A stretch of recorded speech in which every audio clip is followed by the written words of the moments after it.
Hi there, my name's Feeny, and I am a total clown. Damn it. Sup guys, it's Feeny and you're watching Wow Feeny Weeb. This is the third time I'm trying to film this because everything keeps going wrong today. And if you're looking through the screen asking yourself, wow, why does she look like such crap? You would be right, because I am feeling like such crap. I just went through the biggest bout of food poisoning ever, so whoever tried to send out that assassination attempt didn't work out too well. I'm still here. In my haze of sickliness, I was asking myself, Feeny, what would make you feel better now that you are just a former shell of the woman that you used to be? And then it hit me. How about we unbox and review the most disappointing release of 2021 in the figure collecting community? And yes, you would be right. I do have 2 boxes of the same product. And no, I'm not happy about it. So if you want to know why I have 2 versions of Tifa Lockhart, please do stick around.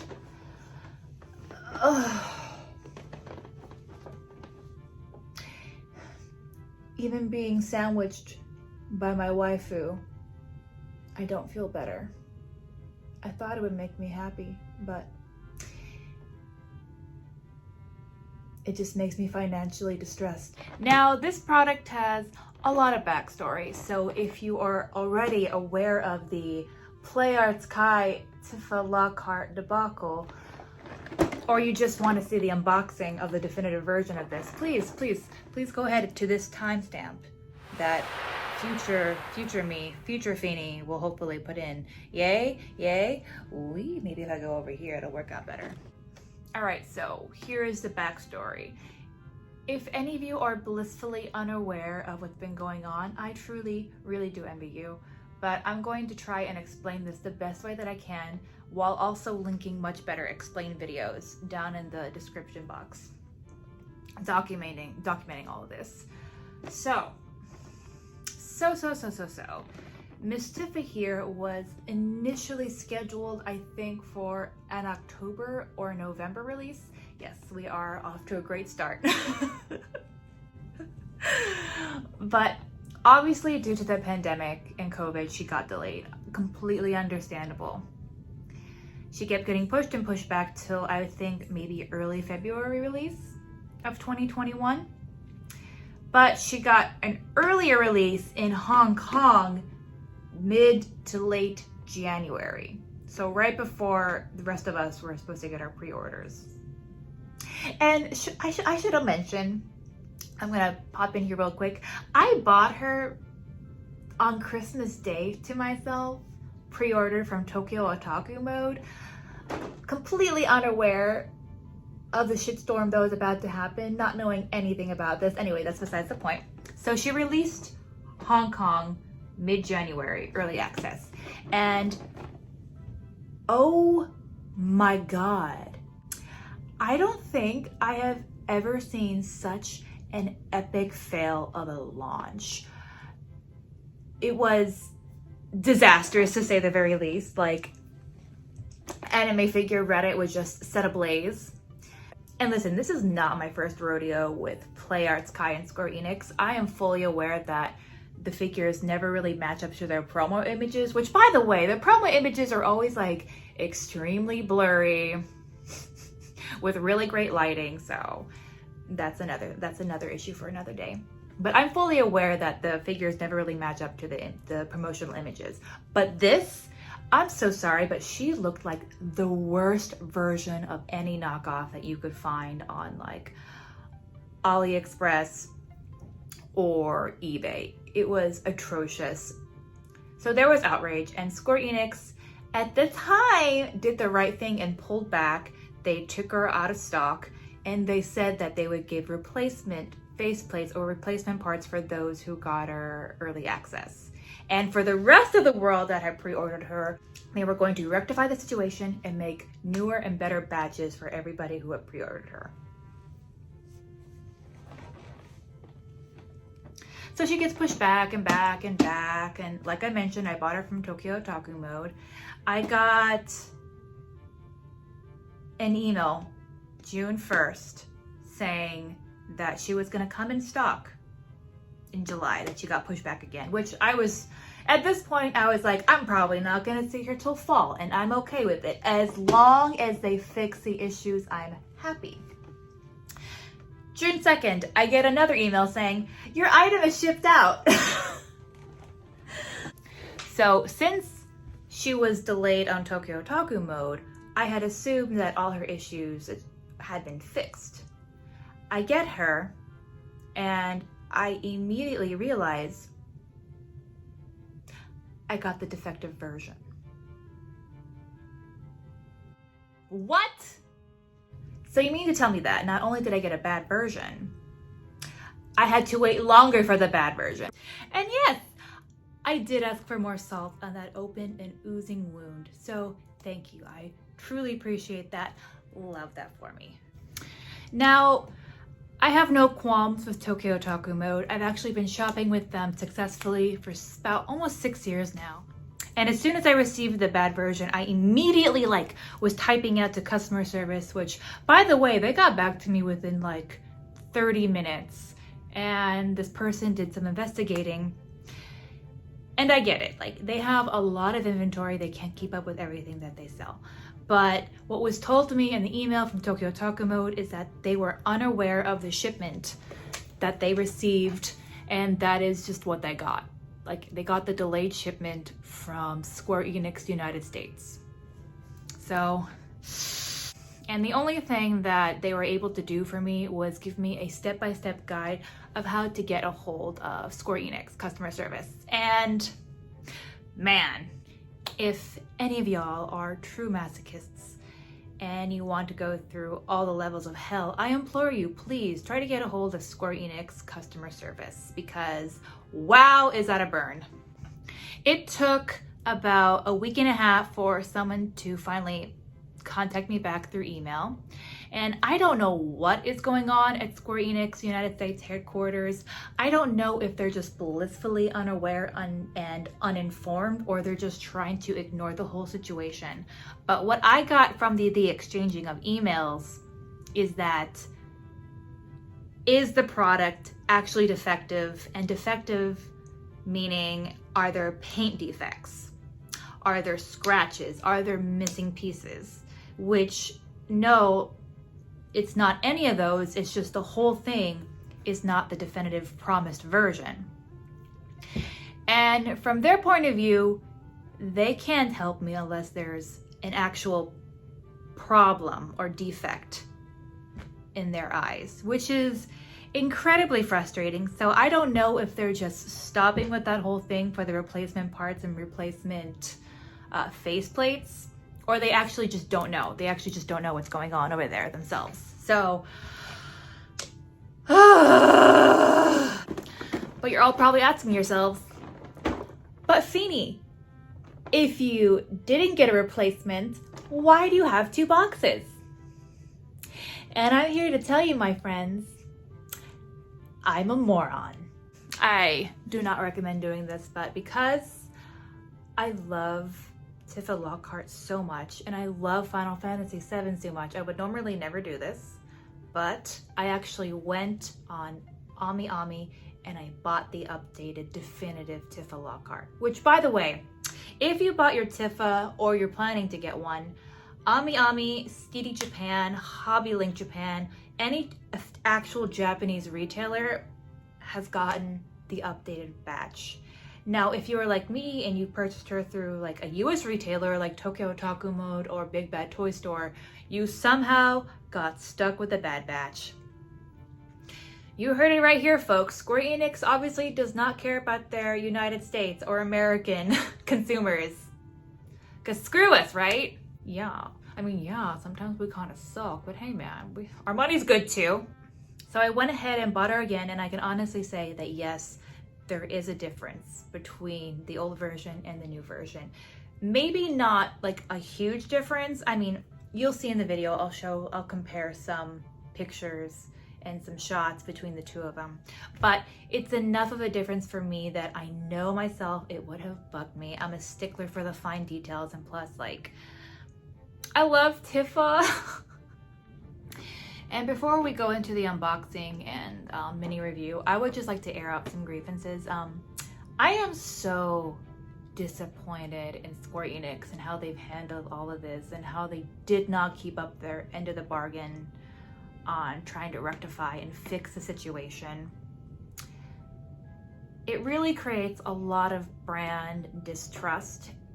And I was actually planning on purchasing all of the PlayArts Kai 7 line as well as the Nier Automata, and now that's not gonna happen.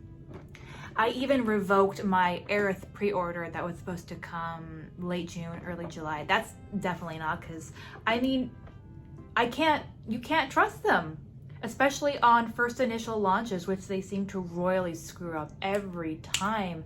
I don't know why they don't just lend out the license to another more reputable company if they themselves don't feel up to the task. And it's such a bummer because, like, they're the only ones producing their own IPs, you know? Like, if I want a Tifa figure, this is my only option, and I think that is such a shame and a disservice. I don't know when the next time is I'll pick up a PlayArts Kai. Obviously, I'm not going to pre-order them anymore at all. Even though there is a Jessie one, and she's my favorite. I'm sorry that this is so long-winded and we haven't even gotten to the unboxing yet. But maybe there's somebody else out there going through the same thing. Maybe you're teeter-tottering getting here. But hey, if you're going through the same thing, I hear you. I understand you, and misery loves company. God. But anyway, let's finally get to the unboxing. Can I get a monotone wee? Wee.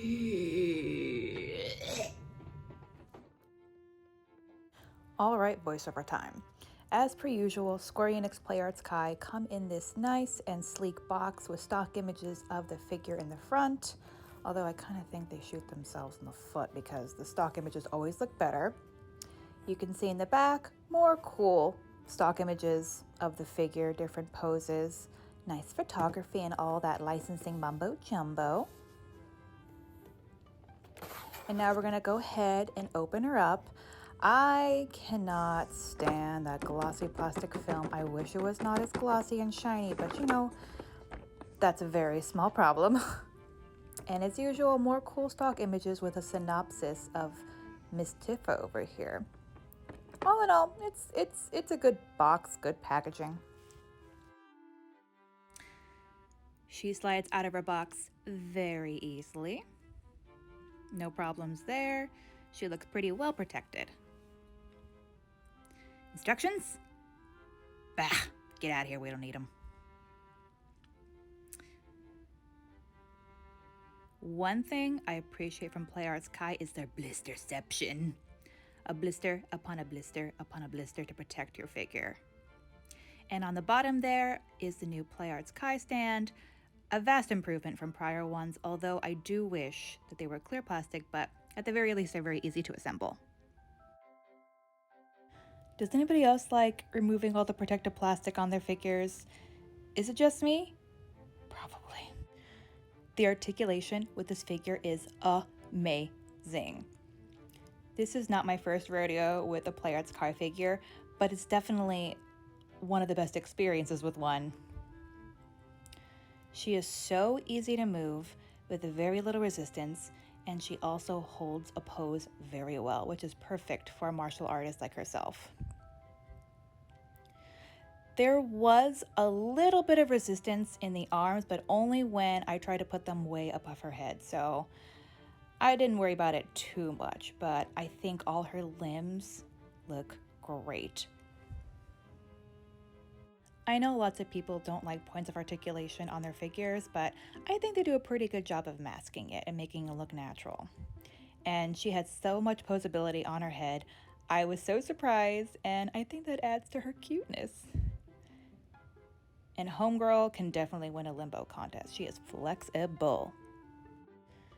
The only thing that was a little bit concerning was the exposed arm socket when I went too crazy with her arm movements, but it was a very easy fix. I literally just pushed it back in there and everything was fine, but just be mindful of that just in case. She comes with 4 beautifully sculpted pairs of hands, so 8 hands total, which I'm very happy to report that all of them fit. And she also comes with 2 extra hair pieces. One is more mid-action and one is very similar to what she already has. Honestly, I don't even know why they included that one. Unfortunately, both of these did not fit on my figure. I wish that they would have only included 1 hairpiece and maybe an extra faceplate, but you know, that's just my opinion. But with that all out of the way, let's get a closer look at the details of Miss Tifa Lockhart. Right off the bat, Tifa could definitely use some contouring, but that's a reoccurring theme with Play Arts Kai's very flat paint jobs on the faces, but her hair looks great on either side of her face. I'm very impressed by her hair part and the individual strands of hair sculpted onto her hair. And a closer look, I think her face is quite sweet. Her profile of her nose and her lips look beautiful, and I'm impressed by her little earring. Definitely a better job second time around than the first batch. Okay, you cannot convince me otherwise that these shoes are not fire. Oh my god, they are amazing. The amount of detail, the paintwork. I mean, look at those tiny little shoe ties. Oh, literally looks ripped right out of the game. Hands down, makes it the best Play Arts Kai ever. I love looking at them.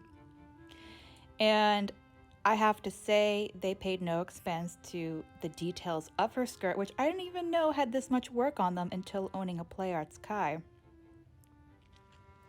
Looks really nice all the way around. And definitely even more details with the belts on the back. There is no paintwork out of place, no bleeding, no fading. It looks great. And her abs, y'all. Fantastic. Ugh. Makes me feel lazy. But probably another favorite aspect are her arm guards. Oh my goodness. The paintwork looks perfect. It looks weathered and worn and that was used for battle. I'm really impressed at the small intricate details of just that. There's some nice subtle shading on her arms that make them look more toned. And there's her sports bras, which they're accurate.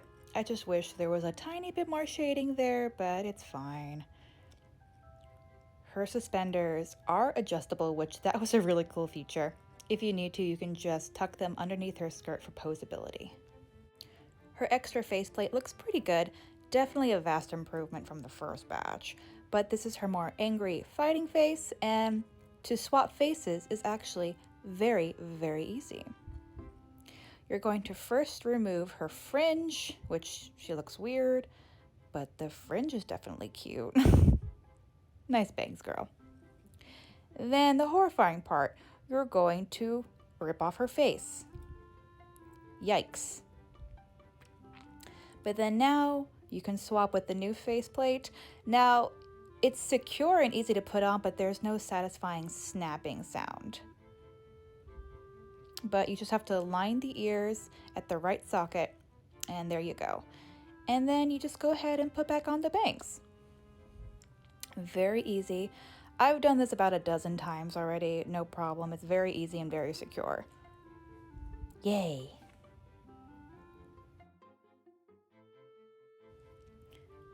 Even with an angry face, I think she's still cute. Alright, now we're going to get to the somewhat controversial part of the video. We're going to compare the Bad Batch Tifa versus the new Good Batch Japanese Tifa. So on the right is the old Hong Kong version, and on the left is the new Japanese version. Right out of the blister, you can definitely tell a difference of skin tone, which is more accurate and lighter on the left side. But the biggest differences lie on the paintwork on the faces. Oh my god, I don't even know where to begin. The right, which is the old batch, you can definitely tell her eyebrows are not the right shape. They're too far down. Her lids are not even, and her eyes are Droopy, tired looking, I don't know. She looks like she's been through it. The paintwork is definitely too harsh. Versus the newer version, where her eyebrows are actually the right shape, her eyelids do look accurate, and her eyes do not look tired or droopy. Definitely a vast improvement on the left side versus the right. And I also noticed that her lips are a little bit glossier too, so hey, that's a plus. But man, how do they do her that dirty on the right side? The same can be said with the extra face plates. I mean, the paintwork is just way too harsh on the right. The paint job on the bodies is pretty similar, except on the older version on the right, there was a shiny paint finish on the abs. Weird. But their profiles are nearly identical. They look pretty good. And the hair sculpt on both of them, also very good. Although on the sides, there was a difference. On the right, there was a prevalent seam line on the sports bra, where on the left, it was definitely smoother and better hidden.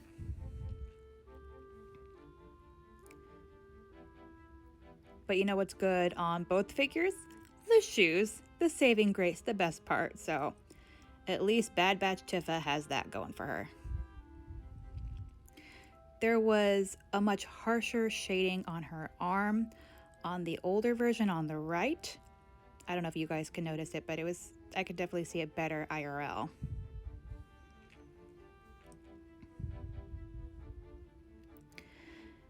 Now, something that literally annoyed the hell out of me is Bad Batch Tifa on the right cannot stand on her own.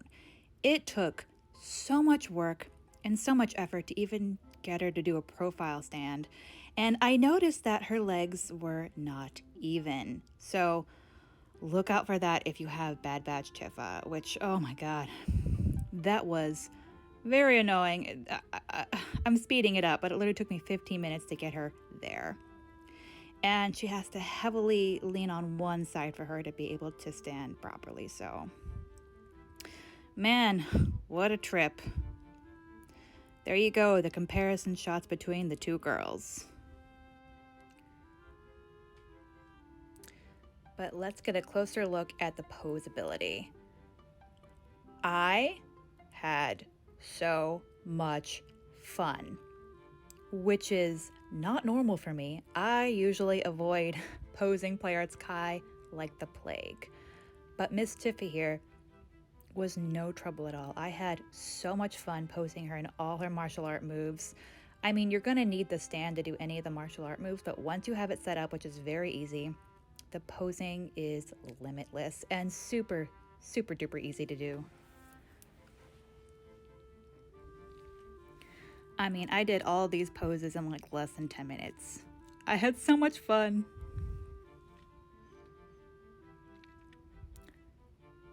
But let's get her next to her boo, which is Cloud here, version 2.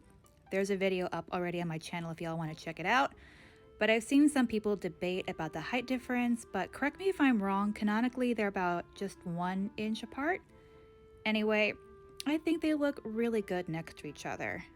And I don't know, I think it's impressive to have them there together. Final thoughts. Wow, we finally made it. Thank you for joining me on this terrible and weird journey. But do I think Miss Tifa Lockhart Play Arts Guy is worth full price? Absolutely not. Nobody should be paying full price for this. And the sad part is, the newer version, the new batch, is actually, in my opinion, one of the best Play Arts Kais that have come out in a long time. And it's unfortunately shadowed by the fact that their initial first launch was terrible. And there's people like me who waited for a terrible version that should have never made it to market. Man, if you're a casual fan, I'd say skip it.